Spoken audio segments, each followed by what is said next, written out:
என்ன நடக்குது நாம் தமிழர் கட்சியில்? களஞ்சியம் விலகினார். இதுதான் இன்னைக்கு வந்திருக்க செய்தி. சில குழப்பங்கள் நாம் தமிழர் கட்சியில் ஏற்படுத்துறதுக்கு சில பேர் தயாராக இருக்கிறாங்க அப்படின்ற செய்தி எனக்கு ஒரு 10 நாளைக்கு முன்னாடியே எனக்கு தகவல் தெரியும். எப்படி தெரியலாம் கேட்காதீங்க. களஞ்சியம் விலகிட்டாரு, இதனால என்ன ஆகும், கட்சி என்ன ஆகும் அப்படின்னு சில பேர் கேட்குறாங்க. அவங்களுக்கு எல்லாருக்கும் நான் சொல்லக்கூடிய ஒரே ஒரு வரி தான். இந்த இடத்துல சீமான் அவர்கள் நிலை என்ன, நான் உள்ளபடியே ஒரே ஒரு சம்பவத்தை மட்டும் நான் உங்களுக்கு சொல்கிறேன். ஆனால் அப்படிப்பட்ட ஒரு களஞ்சியம் இன்றைக்கி ஏன் அணி மாறினார், அடுத்த கட்டமாக பார்த்தீங்கன்னா அவர் எங்கே போக போகிறாருன்றத, இங்கே என்ஜின் டிரைவர் தான் முக்கியம். என்ஜின் டிரைவர் ஒரு ரயிலை இயக்கக்கூடிய என்ஜின் டிரைவர், அவர்கிட்ட எந்த தடுமாற்றமும் இல்லை.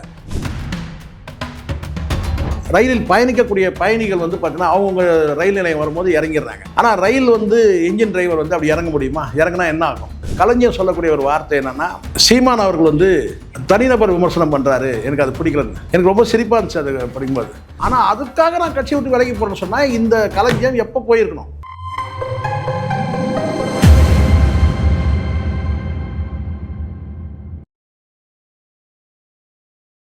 வேங்கைவேல் நேயர்களுக்கு என் அன்பான வணக்கம். இந்த சேனலை யாரெல்லாம் சப்ஸ்கிரைப் பண்ணலையோ அவங்களாம் சப்ஸ்கிரைப் பண்ணுங்கள். அப்படியே பக்கத்துக்கு பெல் பட்டனை ப்ரெஸ் பண்ணுங்கள். அப்போ தான் நான் போடக்கூடிய வீடியோ உங்கள் பார்வைக்கு வரும். இப்போ ஒரு முக்கியமான நிகழ்வு. என்ன நடக்குது நாம் தமிழர் கட்சியில்? களஞ்சியம் விலகினார். இதுதான் இன்றைக்கி வந்திருக்க செய்தி. சரி, இதெல்லாம் பல பேருக்கு புதுசாக இருக்கலாம். எனக்கு கிட்டத்தட்ட ஒரு 15 நாளுக்கு மேலேயே இந்த செய்தி சில குழப்பங்கள் நாம் தமிழர் கட்சியில் ஏற்படுத்துறதுக்கு சில பேர் தயாராக இருக்கிறாங்க அப்படின்ற செய்தி எனக்கு ஒரு 10 நாளுக்கு முன்னாடியே எனக்கு தகவல் தெரியும். எப்படி தெரியலாம் கேட்காதீங்க, பத்திரிகையாளருடைய வேலையே அதுதான். ஸோ இப்போ களஞ்சியம் விலகிட்டாரு, இதனால் என்ன ஆகும், கட்சி என்ன ஆகும் அப்படின்னு சில பேர் கேட்குறாங்க. அவங்களுக்கு எல்லாருக்கும் நான் சொல்லக்கூடிய ஒரே ஒரு வரி தான். நான் இத்தனைக்கும் நான் ஆதரிக்கிற இடத்துல தான் இருக்கிறேன், நாம் தமிழர் கட்சியை வாக்களிக்கிற இடத்துல இருக்கிறேன்னு தவிர கட்சியிலேருந்து கள செயற்பாட்டில் என்னுடைய பங்களிப்பு எதுவுமே கிடையாதுன்றதை நான் முதல்ல முழுமையாக ஒத்துக்கணும். ஆதரிக்கிற இடத்துல இருக்கிறேன். இந்த இடத்துல சீமான் அவர்கள் நிலை என்ன, முக்கிய நிர்வாகிகள்லாம் விலகுறாங்களே, அதுவும் களஞ்சியம் போன்ற முக்கிய நிர்வாகிகள்லாம் விலகுறாங்களே சொல்கிறாங்க. நான் உள்ளபடியே ஒரே ஒரு சம்பவத்தை மட்டும் நான் உங்களுக்கு சொல்கிறேன். ஈரோடு பை எலெக்ஷனில், கடந்த ஆட்சியில் ஈரோடு பை எலெக்ஷன் வச்சு EVKS இளங்கோவன் அவர்கள் போட்டிட்டாங்க. அப்போ EVKS இளங்கோவனை நேர்காணல் பண்ணுறதுக்கு ஒரு சேனல் ஏற்பாடு செய்யப்பட்டிருந்தாங்க, ஒரு ஆங்கர். அந்த ஆங்கர் கொஞ்சம் அவரால் முடியாத ஒரு சூழ்நிலை. அப்போ அவர் என்ன செஞ்சார், சடனாக என்னால் நேர்காணல் பண்ண முடியலன்னு சொல்லிட்டு அவர் லெஃப்ட் ஆகிட்டார்.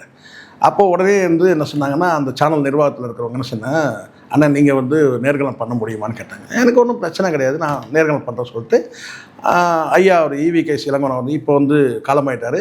அவர்கிட்ட ஒரு 10 கேள்வி, முக்கியமான கேள்விகள் வச்சேன். அந்த கேள்விக்கெல்லாம் அவர் பதில் சொன்னார்.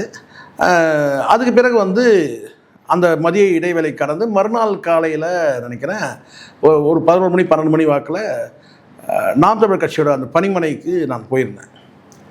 அப்போ சீமான் அவர்கள் கூட பக்கத்தில் ஏதோ ஒரு இடத்துல தங்கியிருந்த ஹோட்டலில் தங்கியிருந்தார் சொன்னாங்க. அப்போ நான் உள்ளபடியே அப்போ கூட எனக்கு சீமான் அவர்களை போய் சந்திக்கணும், போய் பக்கத்தில் நின்று ஃபோட்டோ எடுத்துக்கணுன்ற அந்த ஆர்வமாக எனக்கு இல்லை. நாங்கள் போயிருந்த வேலையை என்னென்னு கேட்டால் பரவலாக அந்த அரசியல் களம் எப்படி இருக்குன்றதை பார்க்கறதுக்காக தான் நாங்கள் போயிருந்தோம். அப்போது மதிய இடைவேளையில் களஞ்சியம் அவர்கள் பிரச்சாரத்தை முடிச்சுட்டு இறங்கி வரும்போது பார்த்தேன், உள்ளபடியே உடம்பு முழுவதும் வேர்வையோடு தான் வந்திருந்தாங்க. அப்போல்லாம் நமக்கு ஒரு நம்பிக்கை இருக்கிறேன், தமிழ் தேசியத்துக்காக இப்படி உழைக்கக்கூடிய மனிதர்கள் இருக்கிறாங்கன்னு சொல்லிட்டு. அப்போ கூட நான் அவர்கிட்ட ஒரு நேர்காணல் கேட்கும் போது கொடுத்தேன்னா, நான் சில கேள்விகள் அவர்கிட்ட வச்சேன். அதுக்கு ரொம்ப ஆவேசமாக பதில் கொடுத்தார். நீங்கள் ஏன் கூட்டணிக்கு போகக்கூடாதுன்னு சொல்லி கூட ஒரு கேள்வி வச்சேன். அப்போ அந்த கேள்விக்கெல்லாம் உரிய பதில் கொடுத்தாரு, ஆவேசமாக பதில் கொடுத்தாரு. இதெல்லாம் உண்டு. ஆனால் அப்படிப்பட்ட ஒரு களஞ்சியம் இன்றைக்கி ஏன் அணி மாறினார் விட கட்சியை விட்டு விலகிட்டாருன்னு சொல்லலாம். அடுத்த கட்டமாக பார்த்தீங்கன்னா அவர் எங்கே போக போகிறாருன்றத, அது ஒரு யூகமாக சில பேர் சொல்கிறாங்க இல்லையா, அந்த யூகத்தில் உண்மை இல்லாமல் இல்லை. அது நடக்கட்டும், அப்போ அதை பற்றி பேசுவோம். நம்ம முன்கூட்டி பேசினா நீங்கள் இது எப்படி உங்களுக்கு தெரியும்னு சொல்லி கேட்குற சில அறிவாளிகள்லாம் இருக்கிறாங்க. அதனால் நம்ம நான் அந்த பாயிண்ட்டுக்கு போகவே இல்லை. அவர் எந்த கட்சியில் போய் இணைய போகிறாருன்றதை நான் அது அந்த அந்த பாயிண்ட்டுக்கு நான் போகலை. இப்போ இவங்கெல்லாம் விலகுறாங்களே, என்ன நடக்கும் சில பேர் கேட்குறாங்க. அவங்களுக்கு நான் கேட்குறவங்க ஒரே பதில் தான் நான் சொல்கிறேன்னா, இங்கே வந்து என்ஜின் டிரைவர் தான் முக்கியம். என்ஜின் டிரைவர் வந்து ஒரு ரயிலை இயக்கக்கூடிய என்ஜின் டிரைவர். அவர்கிட்ட எந்த தடுமாற்றமும் இல்லை, அவர் நிலையாக இருக்கிறாரு. இந்த இடத்துல வந்து பார்த்தீங்கன்னா ரயிலில் பயணிக்கக்கூடிய பயணிகள் வந்து பார்த்தீங்கன்னா அவங்கவுங்க ரயில் நிலையம் வரும்போது இறங்கிடுறாங்க. ஆனால் ரயில் வந்து என்ஜின் டிரைவர் வந்து அப்படி இறங்க முடியுமா? இறங்கினா என்ன ஆகும்? இறங்க முடியாது. முதல்ல அப்படி இறங்கினா என்ன ஆகும்? அந்த ரயில் வந்து பார்த்திங்கன்னா வந்து இலக்கை சென்று அடையாது. அப்போ என்ஜின் டிரைவர் வந்து அவருடைய நிலைப்பாட்டில் அவர் சரியாக இருக்கிறாரு. அவர் வந்து அந்த ரயிலை வந்து செலுத்திகிட்டே இருக்கிறாரு. சில பேர் வந்து என்ன செய்கிறாங்க, செயினை பிடிச்சி இழுத்து நான் இங்கே இறங்க போகிறேன்றாங்க. அப்போ அதுக்கு மதிப்பளிக்கிறாரு.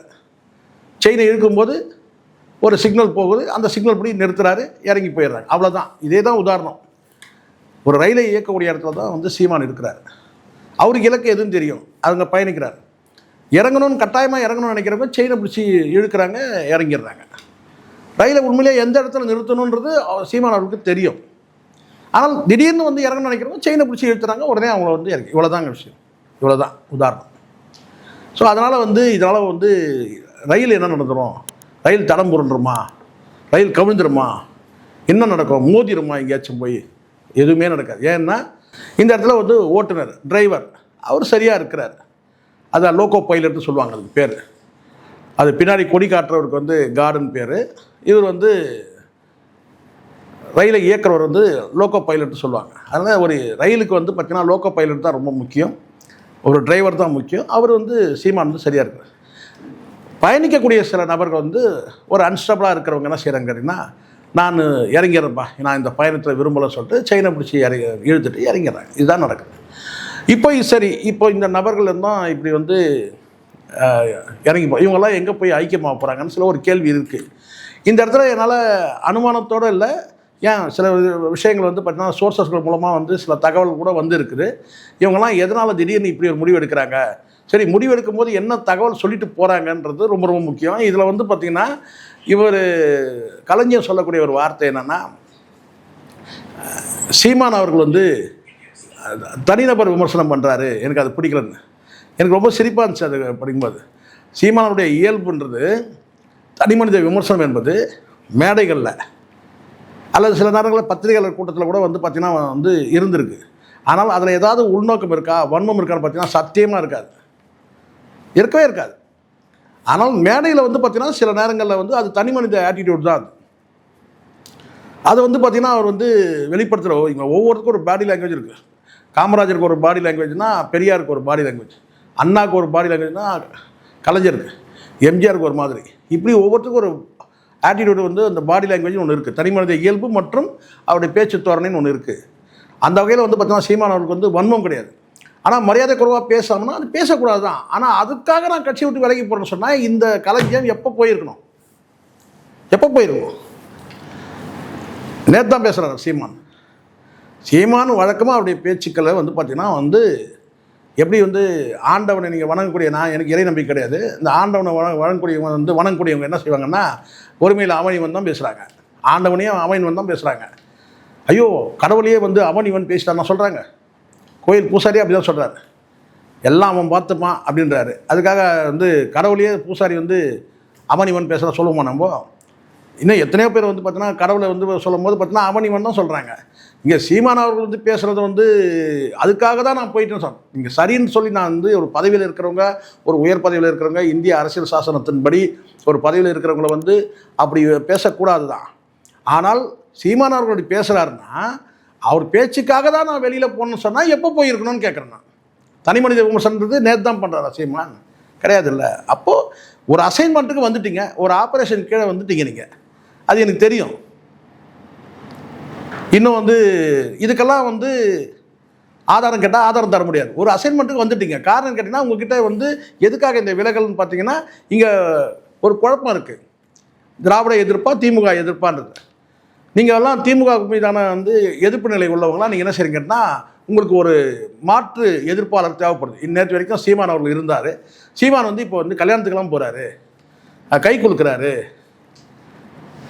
அப்படின்னு ஒரு பார்வை உங்களுக்கு வந்துருச்சு. அப்போ நீங்கள் என்ன நினைக்கிறீங்கன்னா இப்போ இந்த இடத்துல வந்து தாவேக்கா ஆட்சியில் இல்லைனாலும் கூட நீங்கள் யோசிப்பீங்க போகிறதுக்கு. இப்போ தாவேக்கா ஆட்சியில் இருக்குது, அப்போ ஆட்சியில் இருக்கும்போது அங்கே போனோம்னா அங்கே வந்து நமக்கு ஏதாவது பலன் கிடைக்குன்ற அந்த எண்ணமும் உங்களுக்கு இருக்குது. திமுக எதிர்ப்பு ப்ளஸ் அதே சமயத்தில் ஏதாவது பதவிகள் கிடைக்கலான்ற அந்த எண்ணமும் இருக்குது. அது இல்லாமலாம் இல்லை, சும்மா சொல்லலாம். ஏன்னா அங்கே வந்து இப்போ தாவேக்கால வந்து கிட்டத்தட்ட 4 அணிகள் இருக்குது. ஒரு சாதிக்கு ஒரு அணி இருக்காங்க. அந்த அணியின் அடிப்படையில் சில பேர் வந்து பயணிக்கணும்னு முடிவு பண்ணிட்டீங்க. நம்ம அங்கே போனோம்னா விஜய் அவர்கள் பார்க்க முடியலனா கூட வயா யார் மூலமாவது வந்து அங்கே போக முடியும். அப்போ அங்கே இருக்க 4 அணி இருக்குது. ராஜ்மோகன் அணி, நிர்மல்குமார் அணி,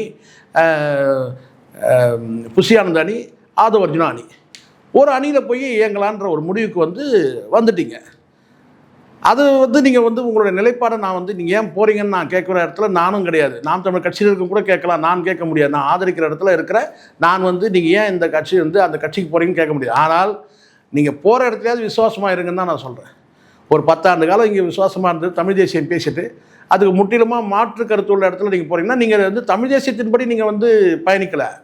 திமுக எதிர்ப்பை நீங்கள் வந்து நீங்கள் வந்து அதுக்கு ஒரு பிளாட்ஃபார்ம் தேவை, அது ஒரு மேடை தேவை. அதனால நீங்கள் வந்து சீமானவரோட பயணிச்சிருங்க. உண்மையிலேயே தமிழ் தேசியத்தை மட்டுமே நீங்கள் வந்து நேசித்து நீங்கள் பயணிக்கிறவராக இருந்தால் இப்போ நீங்கள் வந்து பார்த்தீங்கன்னா இன்னொரு இடத்துக்கு நீங்கள் போகும்போது வந்து பார்த்தீங்கன்னா அவங்களுடைய கொள்கை என்ன, சித்தாந்தம் என்ன, கோட்பாடு என்ன, தத்துவம் என்னெல்லாம் நீங்கள் கேட்பீங்க.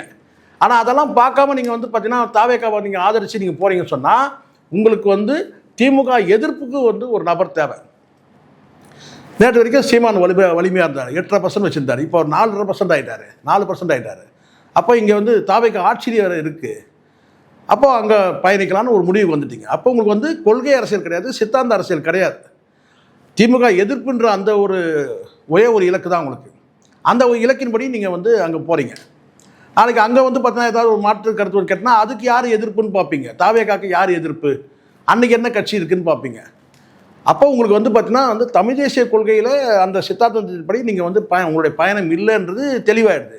அப்போ நீங்கள் வெளியே போகும்போது என்ன செய்கிறீங்கன்னா ஒரு காரணத்தை சொல்கிறீங்க. என்னென்னா தனி மனித விமர்சனம் பண்ணீங்க. இதே கலைஞர் அவர்களும் எத்தனையோ தனி மனித விமர்சனம்லாம் பண்ணியிருக்கிறாரு. காணொலி காட்டவா வேணும்னா அதெல்லாம் வந்து அவசியமற்றது, அதை காட்டணும்னு கட்டாயம் கூட கிடையாது.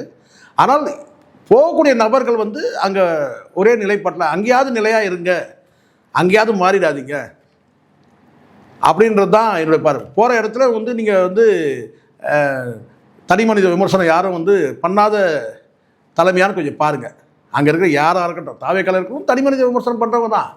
விஜய் அவர்கள் பண்ணலைன்னாலும் கூட அதில் யாரோட நீங்கள் பயணிக்கிறீங்களோ, யாரை தேடி நீங்கள் போகிறீங்களோ, அல்லது நீங்கள் வாழ்த்து சொன்ன நபர், அந்த நபர்லாம் வந்து கடந்த காலத்தில் எப்படி தனி மனித விமர்சனம் பண்ணியிருக்கிறாங்கன்றதெல்லாம் பாருங்கள். இதில் ரொம்ப நகைப்புக்கிடமான ஒரு விஷயம் என்னென்னா, கலைஞர் சொல்லக்கூடிய ஒரு காரணம் இருக்குது. தனி மனித விமர்சனம் பண்ணார் சீமான். ஒரு 4 நாளைக்கு முன்னாடி, இப்போ சொல்கிறார் இல்லையா, ஒரு வாரத்துக்கு முன்னாடி இதே வந்து லயலாமணி வந்து தனி மனித விமர்சனம் பண்ணார் சீமானை. அப்போது இந்த களஞ்சியம் எதிர்ப்பு தெரிவிக்கவே இல்லை. அதை விட 2 நாள் கழித்து அவர் பதவியேற்றோன்னா வாழ்த்து சொன்னார். அப்போ நீங்கள் சொல்லலாமா தனி மனித விமர்சனம் பண்ணுறாரு சீமான், அதனால் நான் கட்சி விட்டு விலகி போகிறேன்னு சொல்லிட்டு? நீங்கள் வாழ்த்து சொன்ன நபர் என்ன சொன்னார்? தனி மனித விமர்சனம் இல்லையா அது சீமான் குறித்து பேசுனது? அப்போ இந்த இடத்துல இதை பேசி தானே ஆகணும். உங்களுக்குள்ளே என்ன முரண் இருக்குன்றத பாருங்கள். நான் ஒரு பார்வையாளராக தான், நான் ஒரு அரசியல்வாதியாக அல்லது வந்து நாம் தமிழ் கட்சியோட உறுப்பினராக ஒரு நிர்வாகியாலாம் நான் பேசலை, ஒரு பார்வையாளராக சொல்கிறேன். யார் பேசினாலும் தவறு தானே. திருமாவளவன் பேசினா வந்து பார்த்திங்கன்னா நம்ம வந்து பல வந்து கருத்துக்கள் நேற்றைய தினம் பேசுனதை விட முரண்கள் இருந்து நம்ம எடுத்து வச்சோம். அதே மாதிரி வந்து பார்த்திங்கன்னா வந்து கடந்த காலத்தில் யார் பேசினாலும் வந்து ஆதவ அர்ஜுனா பேசும்போதும் முரண்கள் இருந்து எடுத்து வச்சோம். மு.க. ஸ்டாலின் அவர்கள் பேசும்போதும் முரண்கள் இருந்தால் நம்ம எடுத்து வைக்கிறோம். உதயநிதி அவர்கள் வந்து தனிப்பட்ட குடும்பத்தை பேசுகிறார், முதலமைச்சர் குடும்பத்தை, அப்போது நம்ம வந்து மாற்று கருத்தை நான் எடுத்து வச்சேன். அது தவறான கருத்துன்றது சுட்டி காட்டினேன். அந்த இடத்துல தான் நம்ம இருக்கிறோம். அதில் நமக்கு சாதி பாகுபாடு, சாதிய எண்ணமோ அந்த சிந்தனை கடுகளவு துளியளவு கிடையாது. நெஞ்ச புலந்தாலும் நீங்கள் சாதி என்ற அழுக்க பார்க்க முடியாது. ஆனால் தவறுனா அதை சுட்டி காட்டுற அந்த துணிச்சலும் அந்த தைரியம் நமக்கு இருக்குன்ற அந்த அடிப்படையில் தான் நான் சொல்கிறேன். நீங்கள் வெளியேறதுக்கு காரணம் வேறு காரணத்தை தேடி இருக்கலாம். ஆனால் தனி மனித விமர்சனத்தாக நான் வெளியேறேன்னு சொன்னால், இன்றைக்கி 10 ஆண்டு காலம் எப்படி உள்ள கட்சிக்குள்ளே இருந்தீங்கன்றது, விசுவாசமாக இருந்தீங்களான்றதே அந்த ஒரு கேள்வி இந்த இடத்துல எழுப்ப வேண்டிய சூழ்நிலை இருக்குது. எது எப்படி ஆயினும் இந்த நாம் தமிழர் கட்சின்றது வந்து பார்த்திங்கன்னா தொடர்ந்து பயணிக்குது. தமிழ் தேசியன்ற அந்த உன்னதமான கோட்பாட்டை சுமந்து செல்கிறது. தொடர்ந்து நம்ம வந்து ஆதரவு நிலையில் இருப்போன்றது தான் ஒன்று. ரெண்டாவது வந்து எவ்வளோ நெருக்கடிகள் சூழ்ந்தாலும் வந்து பார்த்தோன்னா சீமான் என்கின்ற ஒரு இரும்பு மனிதனுடைய அந்த பயணம் தொடர்ந்து வெற்றி பெறட்டும். நன்றி, வணக்கம்.